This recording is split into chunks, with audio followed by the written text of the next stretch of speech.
Bom, então boa noite a todos aí. A gente já iniciou aqui a gravação. Hoje é o segundo dia, então, desse mini curso proposto aí pela coordenação de extensão do curso de Direito da PUC Minas na Praça da Liberdade. No encontro de ontem, a gente fez uma abordagem e tratou de alguns pontos, algumas técnicas ali relacionadas a temas como conflito, comunicação. Finalizamos ontem falando sobre a importância, né, de uma boa escuta e passei para vocês duas sugestões aí, né, para vocês aprofundarem um pouquinho, conhecerem um pouquinho mais sobre o tema, um texto do Rubem Alves e um vídeo de uma palestra do William Ury no TED Talk, né? Então, ficou aí para a gente hoje avançar com uma abordagem inicial aqui em relação aos diferentes métodos, porque mesmo a gente estando falando, né, sendo um mini curso voltado para análise de técnicas de mediação, é importante, né, saber se todo mundo aqui consegue entender direito algumas diferenças básicas aí entre esses métodos sobretudo, ajudar vocês a perceberem diferenças entre eles que podem significar para vocês aí uma melhor análise na hora de avaliar se um determinado caso, uma determinada situação, ela deveria ser indicada para um método ou para outro, né? Apesar do que eu tenho tentado desde ontem, vou continuar fazendo, né, hoje, mostrar para vocês que muitas das técnicas que a gente utiliza hoje na mediação são técnicas que a gente consegue utilizar em diferentes cenários, né? Eu costumo falar que mesmo num procedimento contencioso, numa arbitragem ou num processo judicial, se a gente dominar essas técnicas da mediação, se a gente entender como que é a lógica da mediação, como que a coisa funciona e como que essas técnicas elas podem ser utilizadas, a gente consegue utilizar elas de alguma maneira até em procedimentos não consensuais. Então, a importância desse enfoque que a gente está dando nesse mini curso para vocês é isso, é mostrar para vocês que as técnicas da mediação elas vão além do próprio processo da mediação e podem nos ajudar em diferentes cenários, em diferentes possibilidades, né? Mas vamos avançar aqui, então. A ideia hoje é dar um panorama para vocês sobre isso que a gente chama de métodos de resolução adequada de disputas e por que a gente fala em resolução adequada de disputas. A gente vem de uma ideia do direito que ainda vigora hoje, né? Eu acho que quem estuda direito, eu imagino que talvez tenham pessoas aqui de outras áreas do conhecimento, mas sobretudo nós que somos da área do direito, a gente parece que a gente passa 5 anos na faculdade de direito aprendendo processo, né? Aprendendo lei, aprendendo como que é um procedimento, como que você faz uma petição. Primeira etapa você faz isso, aí depois você faz aquilo, aí você tem um prazo de tantos dias para fazer não sei mais o quê, e você vai seguindo a vida assim, né? Com processos e leis. E a questão central com a qual a gente trabalha, que é o conflito, que são as divergências, que são as disputas que são objeto do nosso trabalho no direito, sobretudo, ficam relegados quase para segundo, terceiro plano, ou seja, como se não fosse relevante qual que é o assunto, né? É importante a gente saber como a gente utiliza ou manipula, né, às vezes, a lei e o processo a favor do nosso cliente, a nosso favor, né? Tanto é que tem um lema no direito que é: se você entende de processo, você está com meio caminho andado para poder sair vitorioso em qualquer disputa, né? Ou seja, se você sabe manipular, utilizar as ferramentas do processo a favor do seu cliente, você está com meio caminho andado para poder ganhar, né? E aí a gente percebe como que a análise do conflito, ela não merece atenção e não tem o peso e a relevância que deveria ter, né? Então a gente costuma ser treinados, né? E a gente treina os nossos alunos a aprenderem processo, e de preferência processo judicial, né? Só um tipo também, né? E aí, o que isso faz com os nossos profissionais do direito que estão aí no mercado? A gente domina uma determinada metodologia, a gente determina um determinado processo, e aí a gente quer que todas as situações se adequem a esse processo.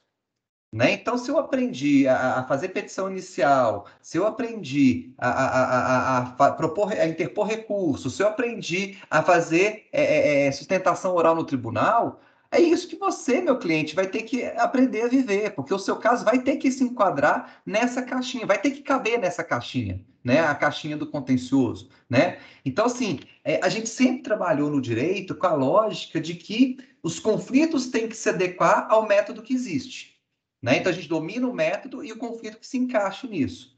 E aí, com o tempo, foi se percebendo que não pode ser assim, né? O raciocínio tem que ser o oposto. Eu tenho que entender a situação, entender o que aquelas pessoas precisam, porque a partir do momento que eu compreendo quais são os interesses, quais são as necessidades envolvidas, o que tem em jogo ali, aí eu consigo pensar em qual que é o método mais adequado, qual que é o tipo de processo que vai entregar para aquelas pessoas o melhor resultado no menor tempo com o menor custo, né? A lógica hoje tem que ser outra. Então, por isso que a gente fala em resolução adequada de disputas, em métodos adequados de resolução de disputas. Por quê? Porque eu tenho que entender o caso, entender qual que é a disputa, qual que é o conflito, qual que é a situação que aquelas pessoas estão trazendo, e depois de bem compreendidos, tendo feito as perguntas certas e análise adequada, aí eu vou verificar, dentre as diversas possibilidades que eu tenho, se alguma delas é indicada para aquela situação. E aí eu vou ver que existe uma quantidade enorme de metodologias, de possibilidades que estão aí a nosso dispor. E só para poder dar uma informação para vocês, inclusive isso que está aqui nessa pequena lista é só uma parte dos métodos que hoje são estudados e são conhecidos e são discutidos e são aplicados no tratamento das situações de conflito. Então, é importante que a gente entenda que hoje, quanto mais eu conheço o conflito, e quanto mais eu aprendo técnicas e metodologias diferentes, mais bem preparado eu vou estar para atender as pessoas que me procuram. Mais bem preparado eu vou estar para entregar um serviço de qualidade com bons resultados e com efetividade para as pessoas que me procuram. Então, eu não posso mais ser um profissional do direito que só sabe peticionar no judiciário, é o famoso entrar cação, né? Menino que gosta de entrar cação. Para tudo ele entra cação, né? Vamos processar na justiça, né? Isso não cola mais, isso não funciona. Quanto mais eu conhecer os métodos que existem, quanto mais eu dominar esses métodos, mais preparado, mais capacitado eu vou estar para atender aquele meu cliente, para atender aquelas pessoas de uma maneira mais adequada, de uma maneira mais qualificada. Então, é importante que vocês entendam isso e passem a se interessar cada vez mais nessa busca de conhecimento e de treinamento, de capacitação e de informação, e estudar e ler e tentar formas de praticar e de se preparar no maior número possível de métodos, né? Então, assim, eu vou trazer para vocês algumas características de alguns deles, né? Só para vocês verem como que são diferentes, né? Muitas pessoas hoje continuam fazendo confusão entre os métodos, né? A confusão mais comum é entre mediação e conciliação, que todo mundo acha que é a mesma coisa, né? O nosso próprio Código de Processo Civil faz uma bagunça com isso, né? Tem gente que confunde a própria arbitragem com esses métodos consensuais, sendo que a arbitragem nem é método consensual, então você tem muita confusão e muita desinformação ainda, apesar do que, isso eu posso falar para vocês com toda certeza, com toda convicção, nós avançamos muito já. Eu acompanho isso há mais de 20 anos. Né? A primeira vez que eu ouvi falar sobre esses assuntos, eu ouvi falar de arbitragem, eu estava na faculdade ainda, era 96, tinha acabado de ser publicada a Lei Brasileira de Arbitragem, e aquilo já me chamou atenção, e aí eu vim ao longo dos anos, estudando, aprendendo, me preparando, né? E pude perceber nitidamente como que a gente saiu de um ponto quase zero, em que esses métodos eram quase inexistentes, desconhecidos completamente no Brasil, né? Para hoje, a gente tem uma realidade completamente diferente, em que o próprio Poder Judiciário estimula e incentiva as partes a buscarem esses métodos antes do famoso entracação. Antes de você vir aqui trazer mais processo para abarrotar um judiciário que já está superlotado, né? Será que não existem outras formas de você encontrar uma solução? Talvez sejam formas até mais adequadas, né? Mais interessantes. Então, hoje, todo o esforço que a gente tem é para que as pessoas entendam isso, né? Que existem vários caminhos, existe uma pluralidade enorme de processos, de métodos, de maneiras de você lidar com os conflitos. E a ideia aqui é realmente, sobretudo porque é um mini curso, é dar para vocês uma noção rápida sobre essa variedade que existe, né? E aí a ideia é que vocês pesquisem, aprofundem. Claro, gente, depois vocês conhecerem todos, vocês vão sentir que vocês vão ter mais afinidade com um ou com o outro, né? Eu, por exemplo, de cara, eu já sabia que contencioso judicial não era minha praia. Né? Eu, desde o primeiro momento, eu advoguei um tempo, quando eu estava no final da faculdade fazendo estágio, depois fiquei 1, 2 anos no escritório, mas assim, eu tive certeza absoluta que atuar com contencioso judicial não era a minha praia. Mas ainda assim eu conheço, eu entendo, eu sei como é que funciona, né? Eu preciso conhecer, né? E aí rapidamente eu percebi que, olha, lá atrás o meu negócio é arbitragem, né? Que é uma forma adequada para conflitos, sobretudo de natureza empresarial, porque eu atuo na área empresarial, me atrai a área empresarial, é a área que eu gosto, né? Sempre gostei desde a época da faculdade. Então, assim, bom, se eu quero trabalhar com a área empresarial, na época, lá atrás, há 20 e poucos anos atrás, a gente fazia essa associação imediata com a arbitragem. Mas depois eu fui evoluindo e a gente foi percebendo que não tem isso, não tem uma área que é indicada, que um método que é indicado só para uma área que tem que usar um método. Não, a gente vai aprendendo e vai percebendo que não é bem assim, né? Hoje, por exemplo, eu me dedico e eu adoro e eu sou fascinado com mediação. Hoje eu tenho quase que voltado toda a minha atenção para mediação, apesar de eu não conseguir muito ficar longe da arbitragem, porque eu gosto muito da arbitragem também. Então, eu atuo como advogado em arbitragem, eventualmente, atuo como árbitro, né? Mas, assim, é importante a gente conhecer todos, né? Então, eu conheço todos esses métodos, já atuei, já trabalhei com todos eles, né? E, obviamente, a gente vai vendo as nossas afinidades. Hoje, a minha maior afinidade, não sei amanhã, né? Porque a gente está em constante evolução, em constante mudança, e assim que tem que ser, né? Mas hoje, o meu xodó nessa lista aqui é a mediação. Né? Então, assim, tá aqui, e quando o Ricardo me pediu para propor um mini curso, né, na hora eu quis propor um voltado com foco na mediação.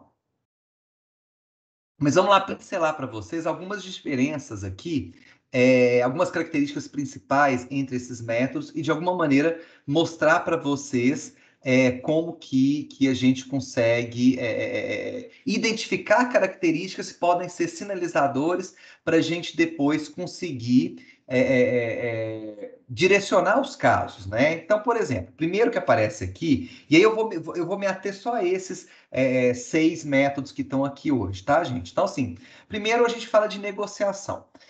Negociação é o que a própria palavra já nos revela, né? Quando você tem ali partes envolvidas numa determinada controvérsia, por exemplo, a parte A e a parte B, e elas vão, através de uma comunicação direta, né, vão tentar resolver aquilo por elas mesmas. Né? E quando eu falo por elas mesmas, né, nada impede que elas contratem advogados, negociadores profissionais para assessorá-las na mesa de negociação ali, mas são dois polos que estão ali conversando e negociando e utilizando cada um as suas estratégias para poder conseguir obter ali o melhor resultado, né? E aí hoje é muito claro que estudar negociação, aprender técnicas de negociação é fundamental, né? E para o profissional de direito eu não tenho a menor dúvida, mas eu acho que é fundamental para qualquer área profissional, né? Até na vida pessoal a gente precisa saber negociar, porque a gente passa, eu acho que a maior parte do tempo nosso, na nossa vida, negociando. A gente negocia tudo, né?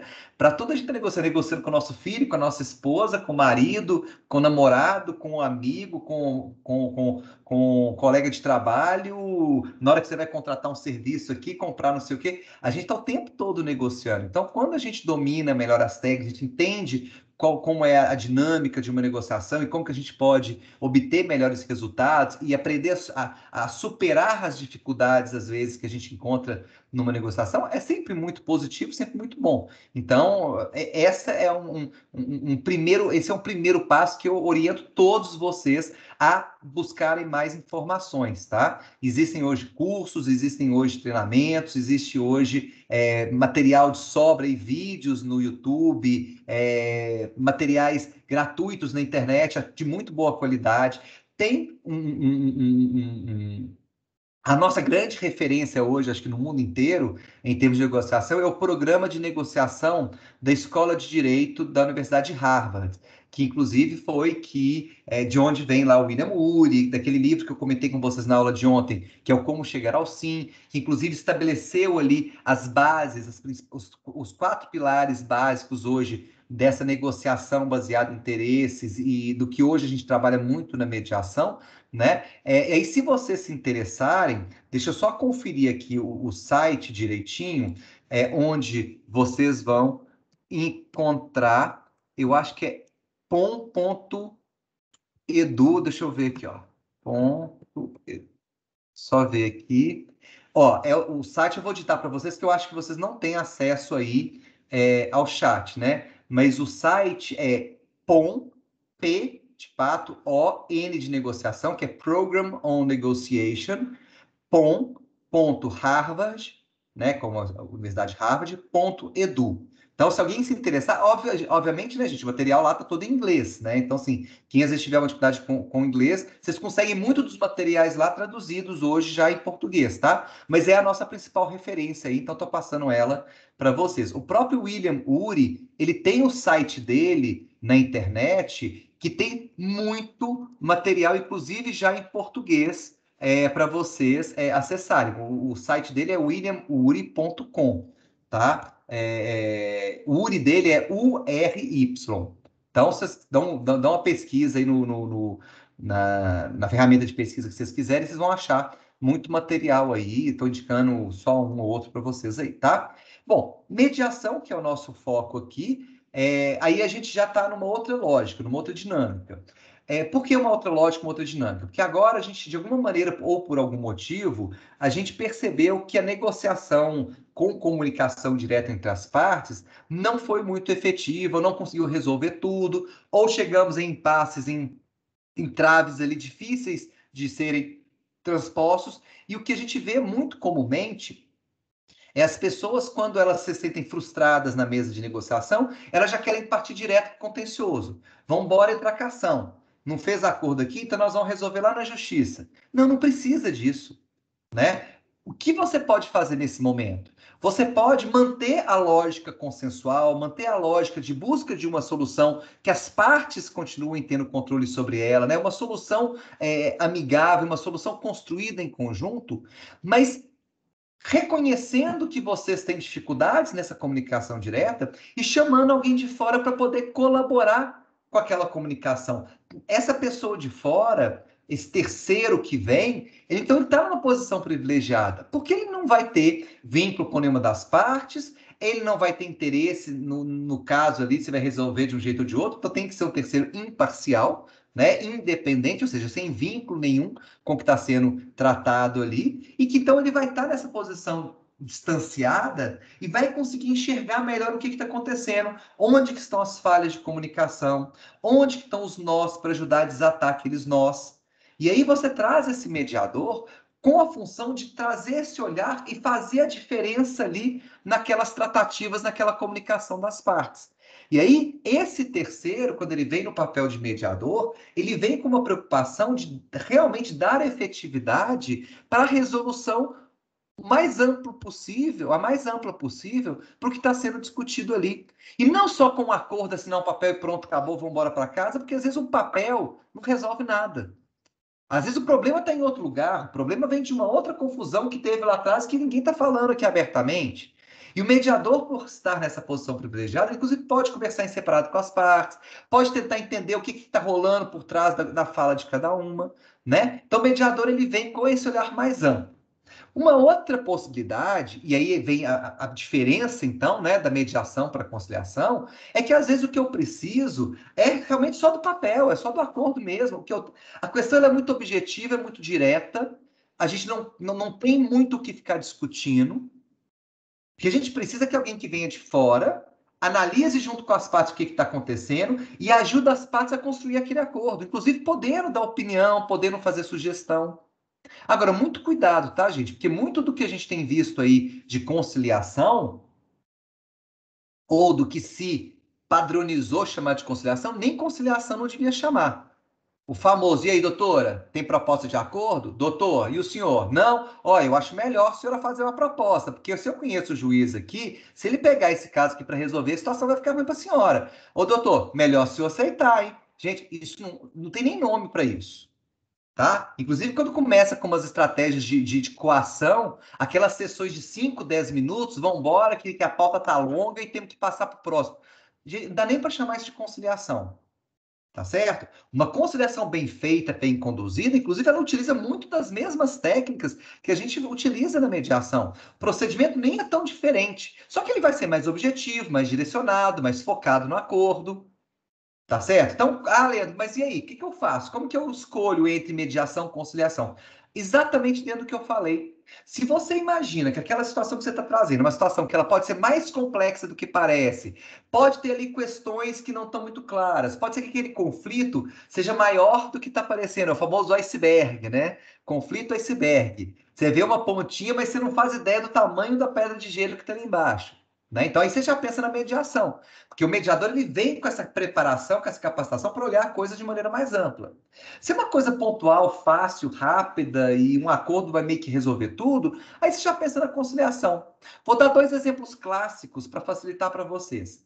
Por exemplo, estou falando de uma situação de família. Um casal que está se separando, tem filhos, uma relação que veio se desgastando ao longo do tempo, que vai precisar continuar porque tem filhos, né, em comum, mediação. Não tem a menor dúvida. Uma relação societária entre sócios que construíram uma relação de um certo tempo e a coisa pode estar muito desgastada? Mediação. Agora, dois estranhos que bateram o carro ali na esquina e precisam resolver como que vai ficar a questão de indenização, responsabilidade. Aí pode ser conciliação, uma coisa mais pontual, rápida, resolve ali sem muita preocupação. Então, é isso. Então, essa é uma diferença muito importante de vocês entenderem, tá? Então, nós estamos aqui no campo, portanto, dos métodos chamados consensuais, métodos amigáveis, em que o resultado que você vai tentar obter ali é um acordo, né? Uma solução ali entre aquelas partes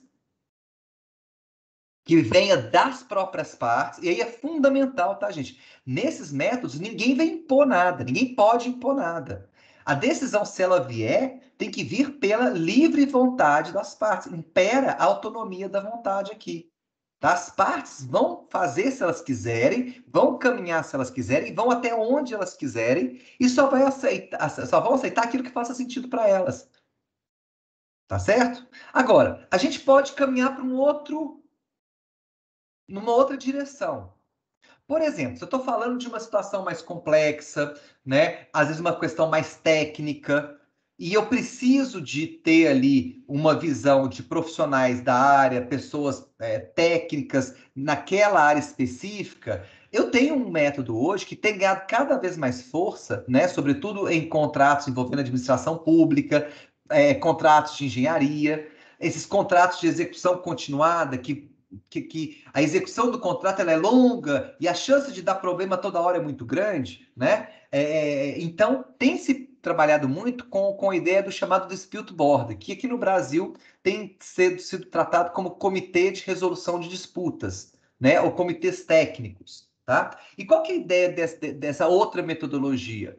É a ideia de você, diante de uma situação de disputa entre as partes daquele contrato, e assim, a preocupação de que aquele contrato não pode parar, a execução ela é contínua. Se a gente parar tudo para discutir aquilo, o prejuízo é enorme, né? E você não pode parar, você tem que continuar executando, mas está surgindo os pepinos. Então vão separando esses pepinos aqui do lado e vão passar para esse comitê técnico analisar essa situação e nos dar um parecer. E isso o contrato está continuando. Toca o barco, não para não. Separa essa disputa, põe ela nas mãos daquele comitê técnico, o comitê técnico analisa, forma o seu convencimento e traz para as partes um parecer, que pode ter força obrigatória ou não. Vai depender do que ficou ajustado. Então, essa é uma estratégia muito interessante. Imagina, gente, por exemplo, a construção de uma rodovia, ou o que aconteceu, e aí a gente está falando realmente de situações no campo internacional em que houve aplicação desses dispute bots, construção do túnel lá no Canal da Mancha, do Canal do Panamá. Tem obras, gente, você não pode parar no meio, não tem como. E os problemas vão surgir toda hora vai ter um pleito, vai ter uma discussão, vai ter um problema. Então, essa é uma metodologia muito interessante para esses casos. Aqui no Brasil, praticamente todos os contratos de PPP, né, de parcerias público-privadas, contratos de concessão, né, têm utilizado a menção à constituição desses comitês técnicos, tá? Mas ainda assim, né, com a ideia de que tem um parecer que vai ser dado, parecer técnico, e que aí as partes vão analisar aquele parecer para que elas possam resolver aquela situação, às vezes até tomando aquele parecer como base para formular um acordo, para chegar a uma solução consensual, né? Caso isso não seja possível, né, aí você vai para um passo seguinte. E aí um passo seguinte, que cabe a gente mencionar aqui, seria a arbitragem, né? Que é o modelo privado mais próximo do tradicional contencioso judicial, do famoso entrar-cação. Né? Então, em vez de entrar-cação, entra com a arbitragem. Né? A arbitragem, gente, ela é um processo contencioso, não é consensual, não é amigável, que vai se desenvolver no ambiente privado, sem intervenção do Estado, sem intervenção do Poder Judiciário, em que as partes vão escolher um terceiro imparcial ali também, que é o árbitro, que vai se vestir da roupa de julgador, inclusive com os mesmos poderes, quase os mesmos poderes, de um juiz estatal. A única coisa que esse árbitro não tem é o poder de coação, de mandar obrigar, né? O árbitro decide, mas se a parte não cumprir, tem que pedir para o juiz lá no judiciário obrigar a parte a cumprir a decisão do árbitro. Né? Mas arbitragem, você já está na mesma lógica do contencioso judicial. Qual que é a lógica? As partes vão apresentar para o árbitro o seu caso, vão mostrar para ele o que elas pensam sobre aquele assunto, o árbitro vai se convencer num sentido ou em outro e vai dar uma sentença, inclusive uma sentença que tem a mesma força da sentença judicial. Aliás, mais forte do que a força do juiz lá de primeira instância, do juiz lá do fórum. Porque a sentença do juiz lá do fórum pode ter um monte de recurso, até STJ, STF, né? Do árbitro, não. A sentença do árbitro é final, acabou, não discute. Você pode, às vezes, questionar e discutir, são coisas formais, procedimentais, mas o mérito, o assunto, está decidido. Tá? Gente, óbvio, tem muito mais coisa para falar sobre cada método desse do que isso, né? Mas a ideia é só passar um panorama geral para vocês. E aí, por último, eu vou falar para vocês de uma outra linha que tem crescido muito, ganhado muito força aqui no Brasil e no mundo todo, que é dos tais DSDs, que é o Design de Sistemas de Disputas. O que é isso? Dependendo da situação que você está tratando, dependendo do caso que você tem diante de você, você vai chegar à conclusão que, olha, nenhum desses métodos aí é adequado. Nenhum desses métodos, do jeito que eles são tradicionalmente, serão capazes de atender às necessidades, à complexidade e às especificidades daquele caso. Então você precisa, muitas vezes, desenhar todo um sistema com metodologias mistas e misturadas, às vezes, usando técnicas de métodos diferentes, para conseguir dar conta daquela situação. Porque o que existe de metodologia prontinha, as caixinhas que existem aí, elas não cabem à complexidade daquela situação. E essa é uma situação, uma metodologia que tem sido muito utilizada, por exemplo, nas grandes tragédias que a gente tem visto acontecer no Brasil e fora do Brasil. Tiveram que criar sistemas específicos, ou seja, utilizar o DSD, por exemplo, lá no caso das Torres Gêmeas, no 11 de setembro, para dar conta de lidar com a indenização daquela quantidade enorme de pessoas que foram atingidas pelo ataque às Torres Gêmeas. Aqui no Brasil, a gente teve 2 acidentes aéreos grandes em que foi aplicada essa metodologia. Aquele avião da TAM, vocês devem lembrar, lá em Congonhas, que atravessou e estourou do outro lado da avenida lá, e o avião da Air France, daquele voo Rio-Paris. Nos dois casos, foi utilizada metodologias próprias específicas, essa técnica do DSD, para poder adequar e criar. E agora, mais recentemente, no caso das duas barragens aqui de Minas, no caso da barragem de Brumadinho e de Mariana, tiveram que construir toda uma metodologia específica para dar conta da enorme complexidade que você tem naqueles casos. Então, isso também é muito importante que você se aprofunde e comece a se informar. Uma referência nessa área para vocês é o Diego Falek. Falek é F-A-L-S-E-K. Gosto muito dele, super competente, assim, é um exemplo, cara, super novo, que ele descobriu esse negócio de DSD quando ele foi estudar fora e trouxe para cá e começou a aplicar. Inclusive, todos esses casos do Brasil que eu comentei com vocês, o Diego estava envolvido. Né? Então, ele se tornou uma grande referência, ele defendeu a tese de doutorado dele falando sobre esse design de sistema de disputas. Inclusive, ele publicou um manual de design de sistema de disputas que eu super recomendo para vocês. Também é só procurar, dar um Google aí, né? Coloca lá Diego Falek, Falek com CK no final, Manual de Design de Sistema de Disputas, vocês vão achar o livro dele lá, recomendo demais, tá? Só mais algumas referências para vocês. Mediação, a gente tem, obviamente, grandes referências aí. Eu vou indicar um livro, né, que é o da Fernanda Levi. A Fernanda Levi é uma super amiga e ela vai, inclusive, tá num evento que a gente está organizando semana que vem. Depois, se vocês se interessarem, eu comento com vocês, né? E ela tem um livro que se chama Cláusula Escalonada. E aí ela aborda um pouquinho tanto da arbitragem quanto da mediação. E na arbitragem, a gente tem outra pessoa da mediação que eu adoro, tem uns livros excelentes, é a Tânia Almeida, do Mediare, que é o instituto lá do Rio de Janeiro, também uma pessoa fantástica, vai estar nesse evento também, a Tânia Almeida, tá? E na arbitragem, eu sempre indico dois dos autores da lei de arbitragem, que tem vários artigos, livros publicados, que eu adoro, né, que inclusive vão estar também num dos eventos da semana que vem, que é a Selma Lemes e o Carlos Alberto Carmona. Né? Eles dois, junto com Pedro Batista Martins, são os criadores, né, os autores da lei brasileira de arbitragem, então fica aí também essa referência para vocês, tá? Então, só para vocês terem algumas indicações aí, caso possa ser do interesse de vocês, tá? Bom, mas vamos entrar agora um pouco mais na mediação aqui, utilizar o nosso tempo final para falar um pouco para vocês mais sobre mediação. Então, caso vocês se interessem, dentre essas metodologias todas aí pela mediação, e eu imagino que sim, já que vocês vieram aqui assistir um mini curso sobre técnicas de mediação, né? Hoje a nossa base de normas sobre mediação é essa daqui, né? A gente tem uma norma que é a Resolução 125 de 2010 do Conselho Nacional de Justiça, que regulamentou e estabeleceu regras sobre o desenvolvimento e a utilização, né, o estímulo, a utilização da conciliação e da mediação no âmbito do próprio judiciário. Né? Então, é uma norma interessante para quem quer entender como que funciona a conciliação e a mediação no judiciário. Tá? Além disso, o Código de Processo Civil, que já não é mais tão novo assim, né? Já está com 6 anos aí, né? Mas o Código de Processo Civil de 2015, ele também trouxe normas especificamente sobre a conciliação e a mediação também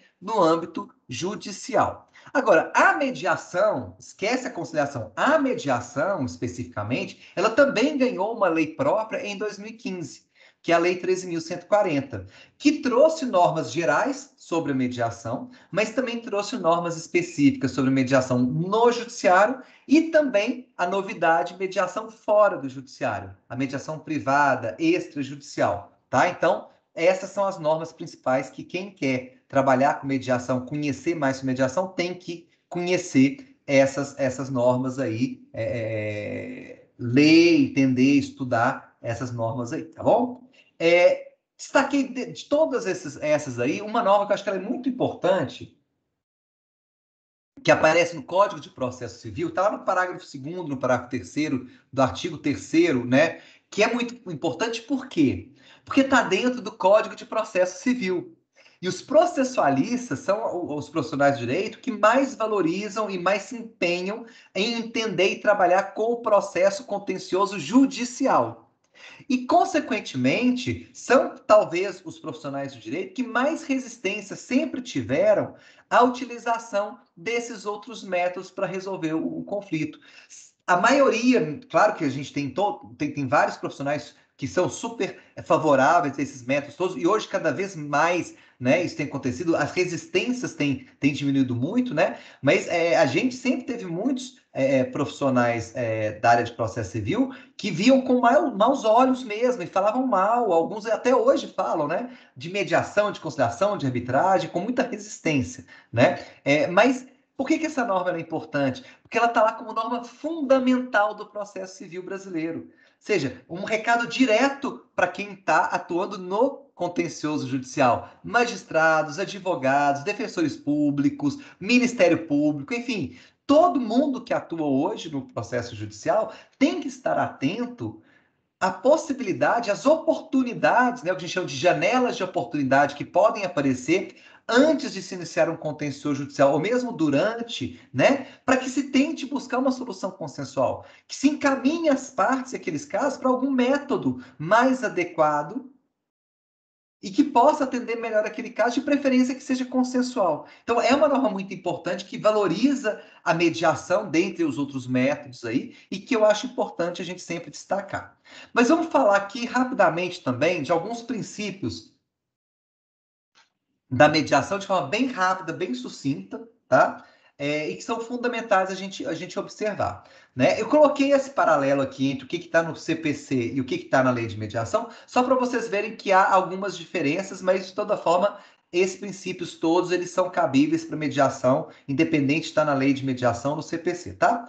O primeiro que eu destaco aqui é ligado à figura do mediador, esse terceiro que vem para atuar e ajudar as partes ali a negociar, né, a buscar uma solução, ele tem que ser imparcial e independente. O que isso quer dizer? Ele não pode ter vínculo, não pode ter interesse, ele tem que estar realmente isento naquela posição e continuar isento durante todo o procedimento, né? Tanto é que a gente fala, olha, se você começar a sentir que você está muito pendendo para um lado, se recomponha, né? Concentre-se, porque senão você não vai poder continuar essa mediação. Então, manter essa neutralidade, essa imparcialidade é fundamental para o mediador.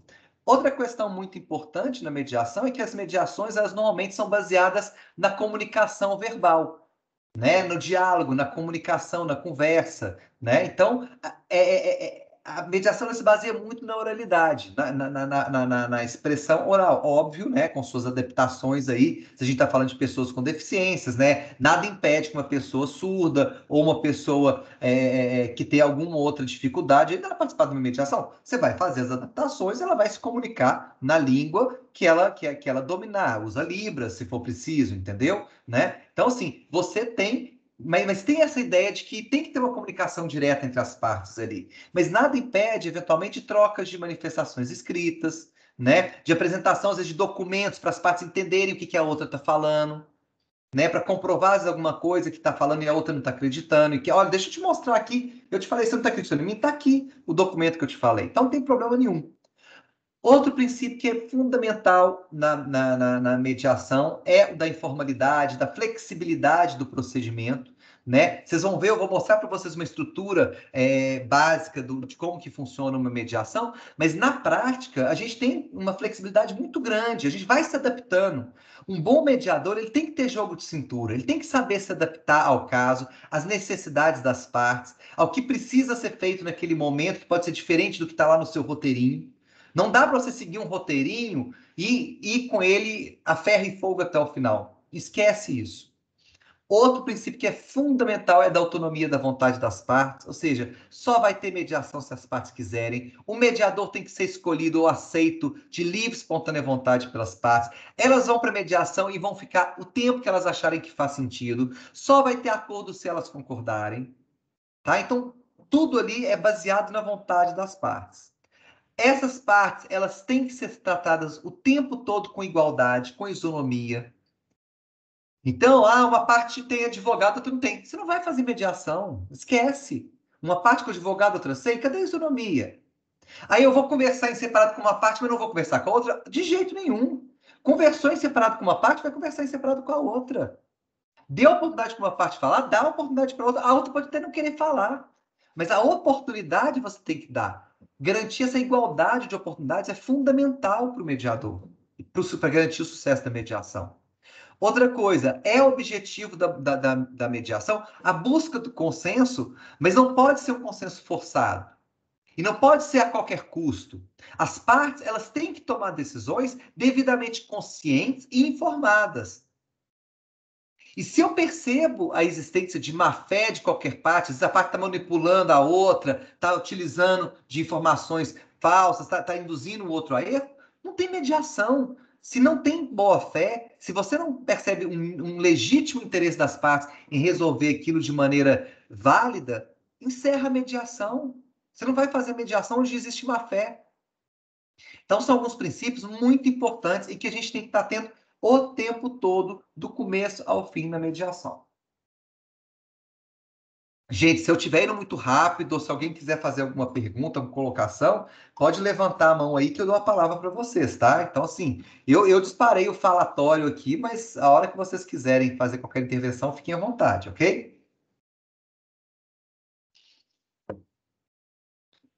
Bom, e o que eu posso levar para mediação? Hoje, gente, é praticamente qualquer coisa. A lei de mediação deixou muito claro que você pode levar tanto aquilo que a gente chama de direitos disponíveis, como direitos indisponíveis. Vamos dar um exemplo para vocês aqui. Um divórcio mesmo, né? Você vai ter ali naquele divórcio, tratando, sobretudo se tiver menores envolvidos, algumas questões que são indisponíveis, como a questão dos alimentos, do direito dos filhos aos alimentos, questão de guarda. Mas é plenamente possível você levar isso para mediação e permitir que os pais daquela criança discutam e conversem, cheguem a um consenso em relação a como que vai ficar a guarda, como que vão ficar as regras de convivência daquela criança com os pais, como que vai ficar a divisão das despesas, quem que vai pagar o quê. Só que depois que você fizer isso, você precisa levar para os órgãos oficiais analisarem se de fato os direitos daquela criança estão respeitados. Então, você vai pedir para o Ministério Público dar um parecer, vai pedir para o juiz homologar, botar lá o seu carimbinho, tá certo? Agora, se é, por exemplo, uma questão contratual, duas empresas que estão lá executando um contrato de prestação de serviços e uma alega que a outra cometeu um equívoco que gerou um dano. Vão discutir lá a questão da indenização daquele dano. Isso é tudo disponível, as partes podem combinar o que elas quiserem. Precisa ouvir o Ministério Público? Precisa ouvir juiz? Nada disso. O acordo que elas fizerem, se elas fizerem, já está valendo na hora que elas assinarem. Tá certo? Então, hoje você pode praticamente tudo levar para mediação. Nossa, Leda, até uma questão penal ou tributária pode. Inclusive, hoje a mediação tributária tem sido cada vez mais discutida. Claro, com todos os poréns, com todos os cuidados, com todas as ressalvas que essas situações elas têm que ter. Né? Mas você abrir espaço para o diálogo, para transação, para negociação, é sempre muito positivo. Né? E para facilitar essa negociação, para facilitar essa transação, esse diálogo, você trazer um terceiro que vai facilitar isso, qual o problema? Trazer esse mediador para ajudar? Problema nenhum, tá certo? Então, esse é um ponto importante. Falando de uma técnica de mediação interessante, que na maioria das vezes nem sempre é muito utilizada, porque isso aumenta os custos da mediação, né? Que é a possibilidade de você fazer as mediações em comediação. Né? Tradicionalmente, né, a maioria das vezes, os mediadores atuam sozinhos, né? Então, vão estar as partes lá e vai ter um mediador que vai fazer ali a facilitação, né, o meio de campo daquela conversa. Mas dependendo do tipo de situação, ou da complexidade, ou das questões, dos temas que vão ser tratados ali, pode ser que seja interessante você contratar não um, mas dois mediadores, por exemplo. Eventualmente, ter até uma equipe de mediadores trabalhando conjuntamente em torno daquele caso. Né? Imagina, por exemplo, uma situação em que você esteja discutindo lá um caso muito complexo de uma parceria societária entre pessoas da mesma família que envolve questões de engenharia. Sei lá, você pode pensar em ter lá um mediador que é da área do direito ou da área de psicologia e ter um mediador que é da área de engenharia. E aí aqueles conhecimentos daqueles mediadores vão se complementar. Ou, de repente, você vai ter uma mediação muito complexa, com muitas partes envolvidas. Vale a pena, às vezes, você pensar em ter dois mediadores, porque você vai ter pessoas diferentes ouvindo e acompanhando tudo e não deixando passar nada de forma desapercebida.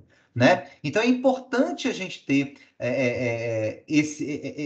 essa carta na manga da comediação, porque ela pode ser muito estratégica. Um outro exemplo pode parecer bobagem, mas que tem um efeito, um impacto psicológico também interessante, né? Um divórcio. Você, em vez de ter um mediador só, você ter dois, para você poder ter alguém do gênero masculino ou do gênero feminino, por mais bobo que isso possa parecer, né? Porque a gente sabe que muita gente tem essa visão equivocada de que se o mediador for homem, ele vai se colocar muito mais no lugar do marido do que da esposa. Se a mediadora for mulher, ela vai se colocar muito mais no lugar da esposa do que do marido. Sendo que não tem nada disso. Se o mediador for profissional e for realmente imparcial, isso não vai fazer a menor diferença, né? Mas às vezes, dependendo da situação, pode ser interessante você ter uma multiplicidade de gêneros ali, né? E de diversidade sempre é positivo, né? A gente sempre tem que estimular a diversidade. E os olhares masculino, feminino ali, ou de outros gêneros, né? Você pode ter outras pessoas diversas ali compondo, né? Pode trazer uma riqueza de olhares ali. Então, é uma técnica interessante para vocês também conhecerem, né? Outro ponto fundamental, na minha opinião, na mediação, é a gente valorizar e estimular a presença e a participação do advogado na mediação. Tanto na mediação extrajudicial, quanto na mediação judicial, ou seja, aquela mediação que é feita lá no Sejusques, ou que é feita nas câmaras privadas, no escritório de um mediador, não importa. Para o mediador, é muito bom ter advogado, que as partes venham com advogado. Sabe por quê? Porque o mediador não vai poder ficar dando orientação jurídica, não vai poder ficar tirando dúvida das partes sobre questões jurídicas. E se as partes vêm com seus advogados, o mediador, inclusive, pode ficar mais tranquilo de que os direitos daquelas partes estão sendo observados, elas estão sendo orientadas e acompanhadas pelos seus advogados. Então, se a gente está falando de estratégias, de técnicas de mediação, eu, por exemplo, nas minhas mediações, eu faço questão das partes virem com advogado. Eu oriento, estimulo. Agora, não queremos pagar advogado. Ok, mas saibam das limitações da minha atuação. Mesmo eu sendo da área do direito, eu não vou dar orientação para vocês, jurídica. Né? Então, vocês vão ter que ter esse cuidado, ter essa atenção. Né? E, de qualquer forma, uma parte, se ela tiver advogado, se eu souber que ela está tendo assistência de advogado, eu tenho que assegurar que a outra também tenha. Então, essa questão da isonomia é muito importante, tá? Bom, dando um sobrevoo rápido com vocês aqui pelo processo de mediação, como que a coisa funciona? Isso não é muito comum nas mediações judiciais, mas é super praxe, sempre tem se feito, né, quase sempre, não vou dizer sempre, né, mas praticamente sempre tem sido feita essa entrevista de pré-mediação. É um momento em que o mediador, ou se for uma câmara privada, a Secretaria da Câmara chama as partes em separado para poder entender melhor qual que é o caso que elas estão querendo trazer, para saber se realmente a mediação é o caso, é o método mais indicado, verificar se realmente as partes sabem o que é mediação, isso que elas estão buscando realmente é a mediação, sobretudo porque ainda tem muita confusão em torno do estudo da mediação, e realmente confirmar o interesse, validar a escolha delas pela mediação. É um momento também estratégico para você avaliar quem é que vai participar das sessões de mediação, se as partes vêm sozinhas, se elas vêm com advogado, se vai ter alguma assistência técnica, alguém mais vai participar, né, de alguma maneira. Então, você consegue monitorar isso de alguma maneira nessa entrevista de pré-mediação. Mas uma vez que tenha decidido pela mediação, né, geralmente se agenda uma primeira sessão. Essa primeira sessão ela é conjunta normalmente, nada impede que em casos muito peculiares, muito específicos, se faça o primeiro encontro de maneira separada, tá? Quando às vezes você percebe que os ânimos estão muito acirrados, as partes falam assim, ó, se for para poder sentar na mesma mesa com fulano, esquece esse negócio de mediação, quero não. Né? Então você vai ter que avaliar cada situação ali para poder ver, né, qual a melhor estratégia para você começar. Mas em geral se começa com uma primeira sessão e nessa primeira sessão começa-se com a palavra do mediador. Né? O mediador ele vai se preocupar ali em acolher bem as partes, em deixá-las à vontade. Aquilo que a gente falou na aula de ontem sobre o tal do rapport, né? Criar ali uma conexão com aquelas partes em que você consiga gerar credibilidade, passar segurança. né? Aquelas partes se sentirem seguras com você, confiarem na sua atuação profissional naquele caso, você poder sentir um pouco como estão os ânimos, quais são as expectativas das partes, e prestar realmente informações sobre como que vai funcionar aquele procedimento, qual que é o seu papel, o que você espera delas, né? Como que você acha que pode ser conduzida aquela mediação para gerar os melhores resultados. E é um momento em que você tem que estar o tempo todo atento às partes para poder ver como que você vai adaptando o seu discurso. Então, assim, é impossível você fazer dois discursos de abertura idênticos. Você tem que estar o tempo todo olhando para as partes. Às vezes você vê que elas estão muito ansiosas, você dá uma enxugada, encurta o caminho para poder passar logo a palavra para elas. Às vezes você vê que elas estão muito nervosas, muito tensas. Então você tenta, de alguma maneira, usar técnicas ali para poder acalmar, para aliviar um pouco o ambiente, para descontrair, né? Então são coisas que você vai fazendo ali para deixar essas partes seguras e confortáveis, né? Confiando naquilo ali que vai acontecer dali para frente. E aí, na sequência, você passa a palavra para as partes. As duas têm o direito de falar. Eu sempre gosto de deixar as partes escolherem quem que vai falar primeiro, né? Eu acho que essa é uma técnica interessante para a gente utilizar, porque aí você já tem um termômetro ali de saber quem é que quer falar primeiro, quem é que deixa o outro falar, como que as pessoas reagem a essa liberdade de escolha, né? De decisão. Inclusive, que é isso que a mediação propõe, que vocês resolvam entre si e decidam, né? Então você faz isso, passa para elas, escuta, dê a oportunidade para uma falar, depois dá para outra. Lembrar da importância da escuta e passar essa mensagem para as partes, para que elas não interrompam uma a outra, para que elas não como que fala? Para que elas estejam mais abertas para ouvir, né? Sem muitos pré-julgamentos, e porque o que o outro fala pode ser estratégico para você, né? Ou seja, você está ali, às vezes ele vai te passar alguma informação que você pode utilizar para construir a sua estratégia, a sua defesa, né? Ou, né, defesa não, mas a sua argumentação, né? E aí você vai tentar entender o que está acontecendo. Depois que as partes falam, tem a técnica do resumo, né? E o resumo, ele é muito importante que ele seja bem feito, porque você vai pegar aquilo que as pessoas falaram, às vezes muito carregado de raiva, de emoções, e vai tentar dar uma limpada naquilo. Vai tentar mostrar para elas de maneira mais organizada e objetiva o que de fato está em jogo. Então a gente costuma fazer esse resumo, né, sobretudo nesse primeiro momento, destacando os pontos positivos.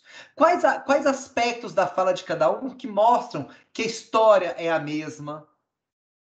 Onde que a divergência a gente deixa para falar por último. Vamos primeiro falar dos pontos de convergência.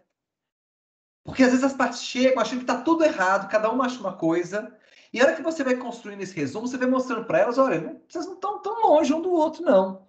Não tem um falando A e o outro falando B aqui, não. Vocês dois estão falando A.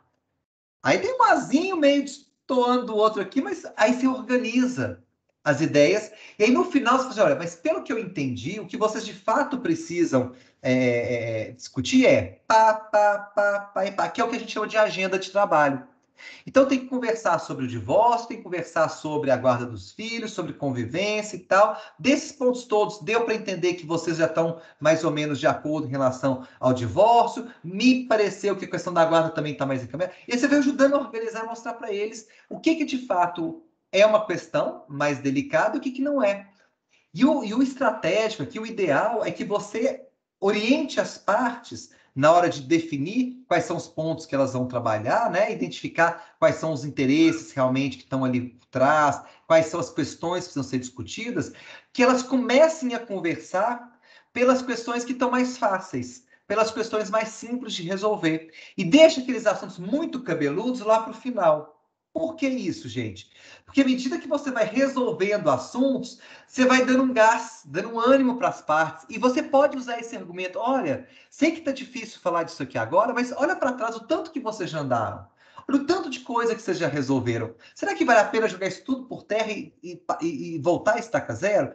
Então você vai mostrando para elas isso e vai aprofundando as questões, mas cada hora falando de um tema. As partes, às vezes, elas se perdem na negociação, porque elas fazem um bolo gigante de tudo que elas têm para discutir, misturam um assunto com o outro, fala de uma coisa, de repente passa para outra, aquela desorganização gigante. E aí você entra com o elemento da organização e vai ajudando aquelas partes a também se organizarem, a organizar o pensamento e a estruturar uma solução para aquilo. Então, isso é muito importante no papel do mediador. E aí, gente, no desenvolvimento dessa mediação,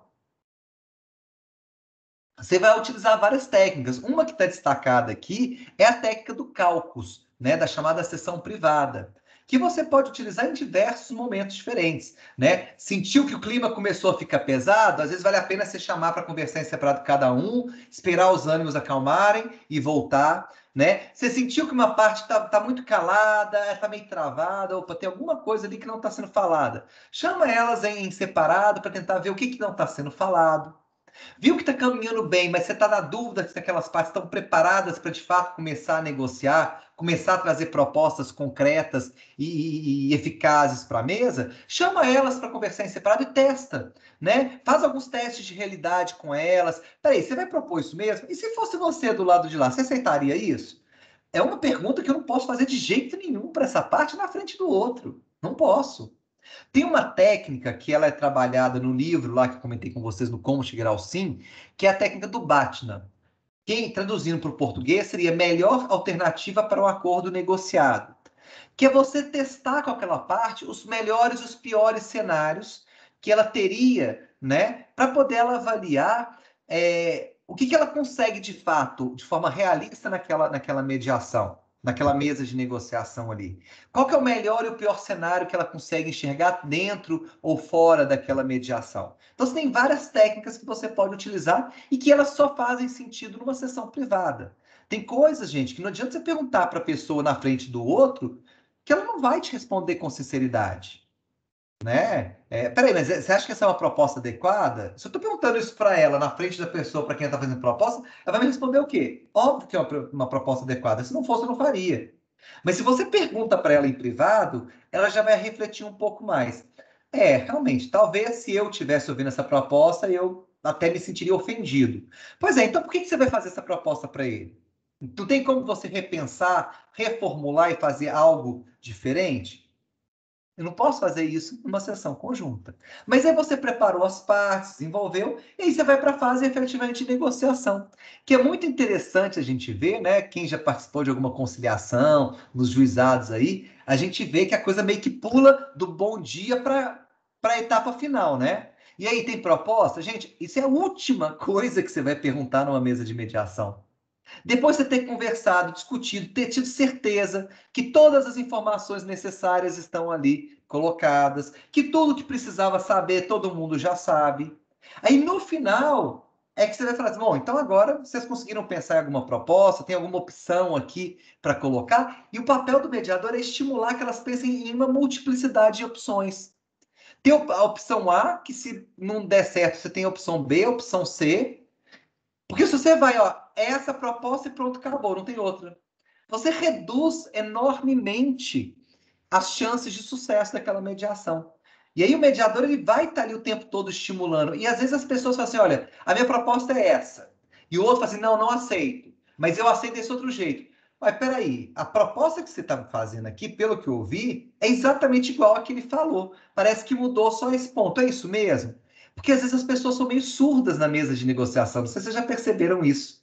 E aí, na hora que você percebe, elas estão falando a mesma coisa, mas ninguém está se escutando, né? E aí o mediador está de fora, ele vai percebendo isso e vai fazendo os ajustes, né? Então esse é um ponto muito importante, em que o mediador, conhecendo técnicas de negociação, ele vai ajudá-las a pensar nisso. E aí, caso se consiga concluir com uma solução que atenda todo mundo, aí você vai partir para a formalização daquele acordo, se for necessário. Tem situações que você não vai precisar formalizar. Eu já tive mediação, por exemplo, no SAJ da PUC Minas, que era uma briga de duas vizinhas, que uma estava reclamando muito da barulheira da outra. Não precisava formalizar, era uma entender, se colocar no lugar da outra, isso era um combinado lá entre elas, e foram embora felizes da vida e acabou por ali, né? Às vezes você precisa de ter um documento. E aí, dependendo da complexidade do caso, você consegue ali na própria sessão de mediação redigir um termo, uma ata, com o termo de acordo ali, que as partes assinam e aquilo já resolve. Se é um caso mais complexo, às vezes você vai ter a ata, com os pontos principais estabelecidos, que as partes assinam se comprometendo, mas aí os advogados de cada parte vão elaborar aquele acordo mais detalhado, mais cheio de cláusulas, de firulas e tudo, né? Mas você está ali cuidando daquilo. Pensar em quais são os documentos necessários, se for necessário algum documento. Às vezes, para homologação no judiciário, você precisa apresentar uma série de documentos, e é isso, né? E aí você consegue fechar a mediação, se tudo der certo com esse acordo, com as partes satisfeitas, né? Bom, gente, a ideia desse mini curso, né, era dar esse sobrevoo bem rápido aí para vocês, né? Espero que tenha sido válido, né? E o principal é que vocês saiam daqui com algumas mensagens positivas, né? Que não importa a situação, gente, aí eu digo com toda sinceridade, toda franqueza, o primeiro passo tem que ser sempre a busca pelo diálogo, né? A gente tem que parar com essa coisa de que primeira coisa é a gente processar o outro, é brigar na justiça, é entrar cação. Não, isso tinha que ser a última falta de opção que a gente tem.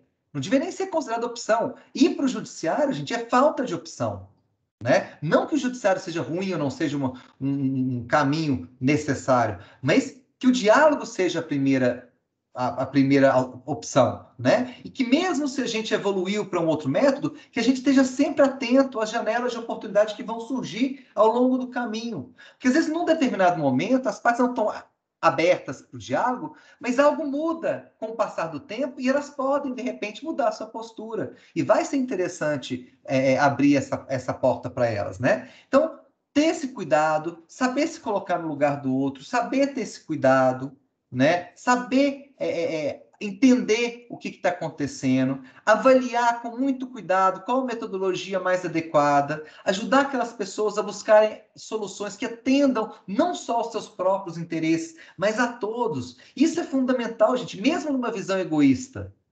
Mesmo eu pensando só no meu próprio umbigo, eu tenho que pensar numa solução que o outro também concorde, porque se eu impor uma solução que só é boa para mim e é ruim para o outro, o que vai acontecer? Ele não vai cumprir. E às vezes aquilo vai me dar mais dor de cabeça depois, né? E a gente tem que aprender a lidar com as situações de conflito, de crise que acontecem na nossa vida. Gente, faz parte da vida, não adianta. Não, sei lá se quando a gente for para o paraíso se vai ser diferente, né? Mas nesse plano terrestre aqui nosso, né? Sendo pé no chão, a gente vai estar sempre lidando com problemas, com crises, na vida pessoal, nos negócios, né? Em tudo. Então a gente tem que saber lidar com essas situações e muitas vezes esses momentos eles são oportunidades de crescimento, de aprendizado e, né? Assim como essa pandemia que nós estamos aí passando por ela, uma hora vai passar.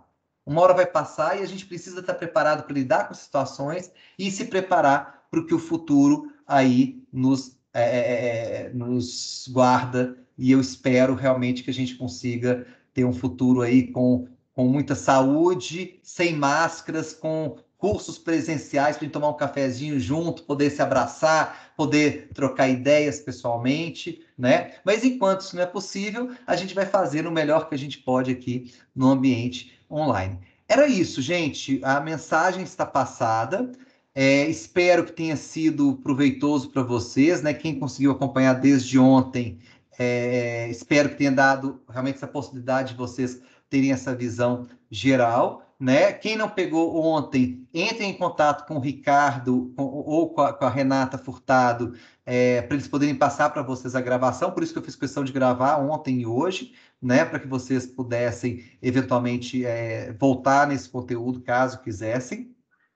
E eu sigo à disposição aí de vocês têm meus contatos aí, minhas referências, caso vocês desejem. E só para finalizar, gente, quem se interessar, semana que vem a gente está fazendo a semana do NEE. O NEE é o Núcleo de Estudos Empresariais da PUC Minas, que tem 4 grupos de estudos. E a gente vai ter 4 eventos semanas que vem, cada dia de um grupo. Na segunda-feira é um evento do GEDIGE, sobre diversidade e inclusão. Na terça é um evento do GED, sobre direito empresarial. Na quarta é um evento do GEARB, sobre arbitragem. E na quinta é um evento sobre mediação, que é o GEMED. Os eventos estão muito top, muito legais, tá? Podem me procurar lá no Instagram ou procurar o NEE, PUC Minas, @NEE PUC Minas, lá no Instagram, e vocês vão ter todas as informações. Os eventos, as inscrições estão sendo feitas pelo Simpla, gratuitas, tá? Vai ter emissão de certificado para quem se inscrever e participar. A transmissão deve ser pelo YouTube, a gente está se organizando aqui para poder viabilizar isso. Então vai ser um evento, vão ser 4 eventos muito bons. Espero que vocês possam participar. E é isso, gente. Outra coisa, a gente está também com o edital de seleção para quem quiser participar de qualquer um desses grupos aberto, tá? Já está disponível também, está disponível no site do NEE, neepucminas.com.br, e também nas redes sociais tem lá as informações para o processo seletivo do NEE, tá? Então é isso, queria deixar um abraço para vocês aí à distância e agradecer a todos vocês pela paciência e pela oportunidade que vocês me deram de me ouvir, fico muito honrado e agradecido. Uma boa noite para todos vocês. Até uma próxima, gente. Tchau, tchau. Boa noite, professor. Obrigada. Obrigado você. Boa noite, professor. Muito obrigado. Boa noite, professor. Valeu, gente. Leandro, obrigado, gente. Boa noite. Boa noite.